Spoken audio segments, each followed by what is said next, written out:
ঈদের দিন এমন একটি আমল রয়েছে, বরকতময় আমল, যে আমলটি করলে আপনার আমার জন্য অনেক কল্যাণ এবং বরকত রয়েছে।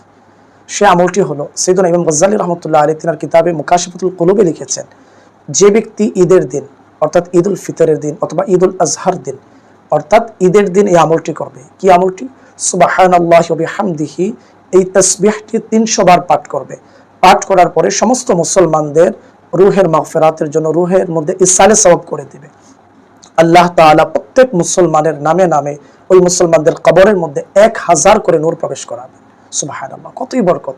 এখন আমি তো বললাম আমার পড়ার বরকতে প্রত্যেক মুসলমানের কবরের মধ্যে 1000 করে নূর প্রবেশ করবে, তো আমার লাভ কি হবে? হ্যাঁ, আমারও লাভ রয়েছে। আমি যখন মৃত্যুবরণ করব, আমি মৃত্যুবরণ করার পরে আমি যে দুনিয়ার মধ্যে তাসবিহ পাঠ করেছি, এর বরকতে আল্লাহ তাআলা আমার কবরের মধ্যে 1000 নূর প্রবেশ করাবেন। সুবহানাল্লাহ, কতই না বরকতময় আমল, ছোট্ট একটি আমল, কোনো কষ্ট হবে না।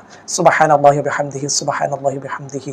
আমরা এই তাসবিহটি হয়তো 2-4 মিনিট লাগবে পাঠ করতে, আমরা সবাই নিয়ে যেন স্মরণে রেখে যেন ঈদের দিন এই তাসবিহটিকে পাঠ করে নিই। আল্লাহ তাআলা আমাদেরকে আমল করার তৌফিক দান করুন।